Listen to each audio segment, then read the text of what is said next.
BRS నేత శ్రీధర్ రెడ్డి కూడా మనకు అందుబాటులో ఉన్నారు. నిజానికి డిబేట్ కోసం ఆయన పిలిచినాం, కానీ ఈ యాక్సిడెంట్తో ఇదే చూడాల్సి వస్తుంది. శ్రీధర్ రెడ్డి గారు, ఏమైనా ఇన్ఫర్మేషన్ ఉందా? మీ పార్టీ ఎమ్మెల్యే చనిపోయినరు అంటే ఇప్పటి వరకు శివారెడ్డి గారు, మీరు నేను కూడా సోషల్ మీడియాలో తర్వాత టీవీలలో చూసి షాక్ అయినను.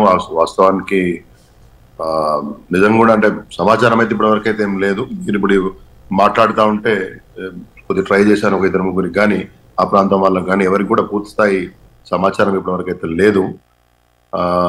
అన్ఫార్చునేట్ ఏంటంటే విధి వెంటాడినట్టు జస్ట్ ఒక 10 days క్రితం ఆ రోజు మేము వచ్చిన కొద్దిసేపటికే వారు మా కారు వెనుక నుంచి, అంటే మేము కొంత ట్రావెల్ చేసిన కొద్దిసేపటికే వారి కార్ యాక్సిడెంట్ అయిన సంగతి ఆ రోజు తెలిసింది.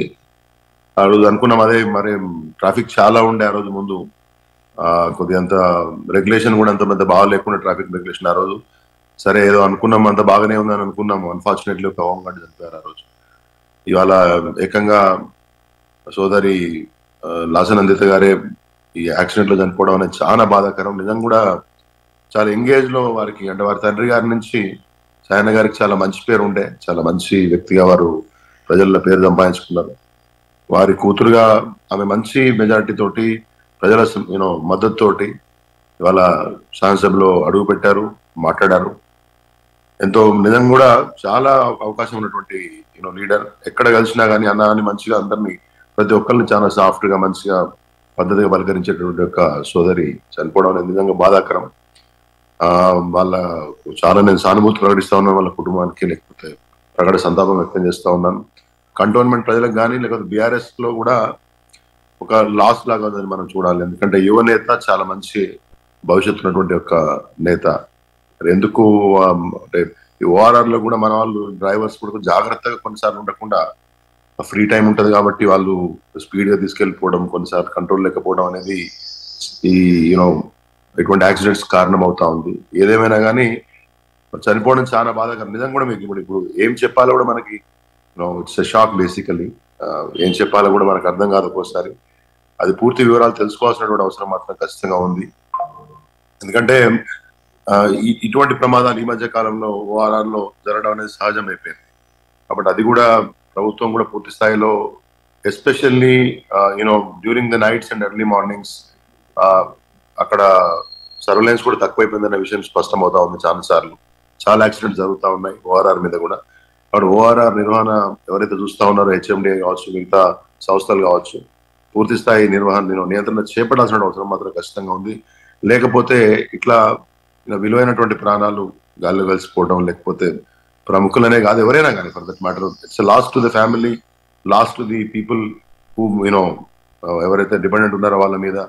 ఇట్లా ప్రజానాయకులు అయినప్పుడు ప్రజలకు, అక్కడ ఉన్నటువంటి వాళ్ళకి అందరికి కూడా లాస్ ఉంటుంది. చాలా తీవ్రమైనటువంటి విషాదం. దీన్ని వారి కుటుంబం తట్టుకునే విధంగా పార్టీ కానీ, ప్రజలు కానీ అందరం ఖచ్చితంగా అండగా ఉంటాం. దాంట్లో ఎటువంటి సందేహం లేదు. లాసనందిత గారి యొక్క వారి యొక్క కుటుంబానికి సంతాపం తెలియజేస్తూ, ఈ యాక్చువల్ గా నివాళులు ప్రకటించాలి లేకపోతే ఇట్లా చెప్పాలని కూడా మనసు రావట్లేదు. ఎందుకంటే ఏదో సరే షీజ్ మోర్ ఏజ్డ్ అనుకోవచ్చు, లేకపోతే ఏదో సుదీర్ఘ అనుభవం ఉంది, అట్లా కాకుండా just engage, just one of the youngest MLAs in the assembly. Very unfortunate. I mean అమ్మాయి చాలా మంచిగా, ఎవరున్నా కానీ, ఏ మీటింగ్ వచ్చినా కానీ, ఎమ్మెల్యేగా ముందు పోటీ చేసే సమయంలో కానీ అందరితో చాలా మంచి కలివిడి ఉండడం, మాట్లాడటము, మనకు మంచి పద్ధతిలో ఉన్నటువంటి ఎమ్మెల్యే అన్ఫార్చునేట్లీ చనిపోవడం అనేది చాలా చాలా చాలా బాధాకరం. మొన్న నల్గొండ జరిగిన సభకు వచ్చిండ్రు, మీరందరూ ఉన్నారు ఆ వేదిక మీదే. ఎట్లా ఉన్నారు అప్పుడు? I mean she was very very normal గా ఉంటే మేము అందరం మాట్లాడడం, కాసేపు ఫ్రీ టైంలో అక్కడ కేసీఆర్ గారు వచ్చే కంటే ముందు కూడా అందరం మాట్లాడడం, విష్ చేస్తున్నారు ఒకళ్ళొకళ్ళు. తర్వాత ఎవరి స్థానాల్లో వాళ్ళు కూర్చున్నారు. ఎవ్రీథింగ్ వాజ్ నార్మల్, అట్లేం లేదు. అది ఆ రోజు ట్రాఫిక్ కూడా చాలా హెవీగా ఉండే.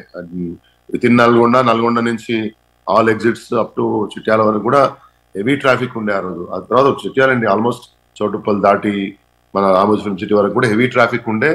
మేము కొద్దిగా ముందు బయలుదేరి వచ్చినాము వారికంటే, వారి వెహికల్స్ తర్వాత వచ్చినాయి.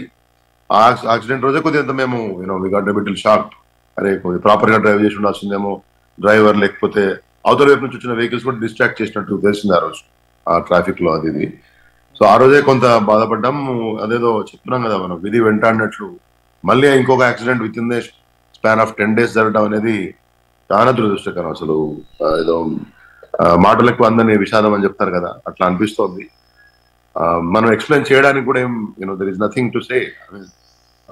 అందరం బాధపడ్డం తప్పితే ఇప్పుడున్న పరిస్థితులలో కంటోన్మెంట్ ప్రజలు కానీ వాళ్ళు కానీ మొత్తం పార్టీ నాకు తెలిసి అందరు షాక్ లో ఉండుంటారు. నేను 4-5 ఫోన్స్ చేస్తే కూడా ఒక్కొక్కళ్ళు they are not in a mood to say anything. అంటే ఆ స్థాయిలో ఒక యుఎంఎల్ఏ పార్టీ నుంచి మొన్న గెలిచారు. ప్రజా జీవితంలో అంతకుముందు ఆమె కార్పొరేటర్ గా ఉన్నారు. తర్వాత ఇంకా భవిష్యత్తు ఉంది. సాయన్న గారు చనిపోయి కూడా ఎక్కువ కాలం కాలేదు. సో ఇట్లా జరగడం అనేది అత్యంత బాధాకరం, అత్యంత దురదృష్టకరం, అత్యంత విచారకరం. ఖచ్చితంగా బీఆర్ఎస్ పార్టీ తరఫున, నా తరఫున, అందరి కార్యకర్తల తరఫున వారి కుటుంబానికి ప్రగాఢ సంతాపం తెలియజేస్తా ఉన్నాం. ఖచ్చితంగా పార్టీ వారికి అండగా ఉంటుంది, దాంట్లో ఎటువంటి సందేహం లేదు.